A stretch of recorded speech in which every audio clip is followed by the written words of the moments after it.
बिस्मिल्लाहिर्रहमानिर्रहीम। अस्सलाम वालेकुम व्यूअर्स, कैसे हैं आप सब। उम्मीद है कि आप सब खैरियत से होंगे। आज मैं आप लोगों के लिए कराची के मशहूर अंडे वाले बर्गर बनाने की रेसिपी लेकर आई हूं, जो कि बहुत ही ज़्यादा मज़ेदार बनकर तैयार होती है। और आज की इस वीडियो में आपको स्टेप बाय स्टेप बताऊंगी कि आप घर में किस तरह परफेक्ट बर्गर बनाकर तैयार कर सकते हैं। तो इस वीडियो को लास्ट तक ज़रूर देखिएगा। अगर आप मेरे चैनल पर नए हैं तो मेरे चैनल को सब्सक्राइब करें, साथ बेल आइकन को प्रेस करें। इससे मेरे आने वाली हर वीडियो का नोटिफिकेशन आपको सबसे पहले फ्री में देखने को मिलेगा। सबसे पहले कबाब बनाएंगे, तो जिसके लिए 1.5 कप चने की दाल ली थी मैंने। इसको 2 घंटे पहले भिगो कर रख दिया था। और आधा पाव गोश्त लिया था, ये कुकर के अंदर ऐड कर देंगे। इसके बाद इसके अंदर 1.5 गिलास पानी ऐड करेंगे। फिर इसके अंदर कुछ खड़े मसाले ऐड करेंगे, तो जिसके लिए यहाँ पे मैंने 1 अदद तेज़पत्ता लिया है, 1 बादियान का फूल, 2 स्टिक दालचीनी के लिए हैं, 2 अदद बड़ी इलायची लिए हैं मैंने, 4 अदद यहाँ पे मैंने लौंग लिए हैं, और 10 से 12 दाने काली मिर्च के लिए हैं।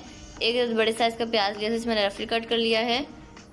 इसके बाद इसके अंदर हस्बे ज़रूरत नमक ऐड करेंगे, हाफ़ टी स्पून पिसी हुई लाल मिर्च ली और 1 टेबलस्पून सूखा धनिया पिसा हुआ ऐड करेंगे। फिर इसके अंदर ऐड करेंगे लहसुन, 10 से 12 मैंने जवे लिए हैं, और 2 टुकड़े मैंने यहाँ पर अदरक के लिए हैं, ये ऐड करेंगे। उसको अच्छी तरीके से मिक्स कर लेंगे। फिर कुकर को बंद कर लेंगे और सीटी घूमने के बाद 15 मिनट तक इसे पकाएंगे। तो मिलते हैं 15 मिनट के बाद। तो ये देखिए 15 मिनट हो चुके हैं। ये देखिए सारा पानी ड्राई हो चुका है। और अगर थोड़ा पानी रह जाए तो तेज़ फ्लेम पे करके इसका पानी ड्राई कर लेंगे। इसके बाद सारे खड़े मसाले बाहर निकाल लेंगे, जैसे तेज़पत्ता, दालचीनी, बड़ी इलायचियाँ, इनको मैंने बाहर निकाल ली हैं। और गोश्त को यहाँ पे मैंने अलग कर लिया है। इसको इस तरह से मैं कूट रही हूँ। आप सिलबट्टे में भी इसको कर सकते हैं। इसी तरह से सारे गोश्त को मैं कूट लूँगी, उसके रेशे बना लूँगी।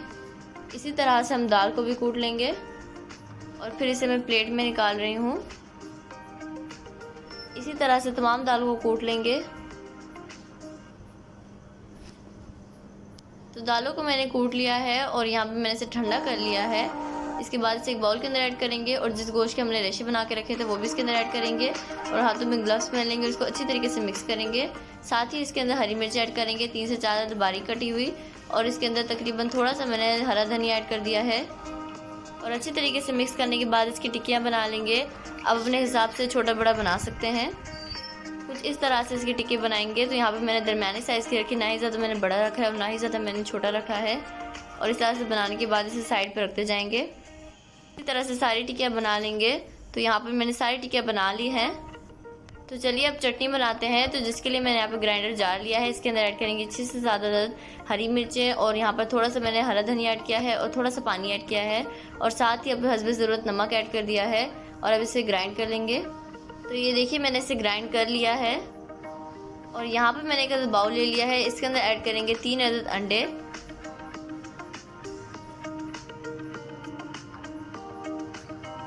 और फिर इसके अंदर थोड़ा सा नमक ऐड कर देंगे और इसे अच्छी तरीके से फेंट लेंगे। तो ये देखिए मैंने इसे फेंट लिया है। और यहाँ पर चूल्हे के ऊपर मैंने तवा रख लिया है, इसके अंदर ऐड कर देंगे ऑयल। फिर जो हमने टिक्की बना के रखी थी इसको अंडे के अंदर डिप करेंगे और इस तरह से ऑयल के अंदर ऐड करते जाएंगे।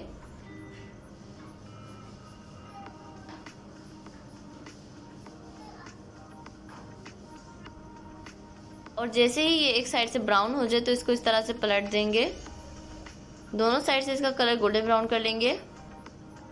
ऑयल मुझे थोड़ा कम लग रहा था, तो थोड़ा सा मैंने और ऑयल ऐड कर दिया है। तो यहाँ पर कबाब को देखिए मैंने फ्राई कर लिया है। यहाँ पे प्लेट के ऊपर मैंने टिश्यू रख लिया है, इसके ऊपर कबाब को रखते जाएंगे।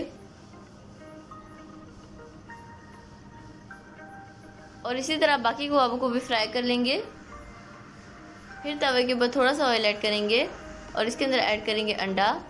ये वही अंडा है जिसमें हमने कबाब को डिप किया था। और अब इसे अच्छी तरीके से फ्राई कर लेंगे। तो ये देखिए फ्राई हो गया, इसे साइड पे रख देंगे। इसी तरह से अंडों को फ्राई कर लेंगे। और अंडों को फ्राई करने के बाद यहाँ पे तवे के ऊपर मैंने फिर से थोड़ा सा ऑयल ऐड किया है और यहाँ पे बर्गर बंस लिए हैं मैंने, रेडीमेड बर्गर बंस लिए हैं, और इसको इस तरह से थोड़ा सा ऑयल में फ्राई कर लेंगे। और इन्हें लो फ्लेम पे फ्राई करेंगे ताकि बर्गर बंस जल ना जाएं। तो ये देखिए इसे मैंने फ्राई कर लिया है, इसे साइड पे रख लेंगे। फिर से मैंने थोड़ा सा ऑयल ऐड किया है और ये बर्गर बंस की ऊपर वाली साइड है, इसे भी मैं इस तरह से हल्का हल्का फ्राई कर लूँगी और इसे साइड पे रख लूँगी। इसी तरह से बाकी को भी हम फ्राई कर लेंगे।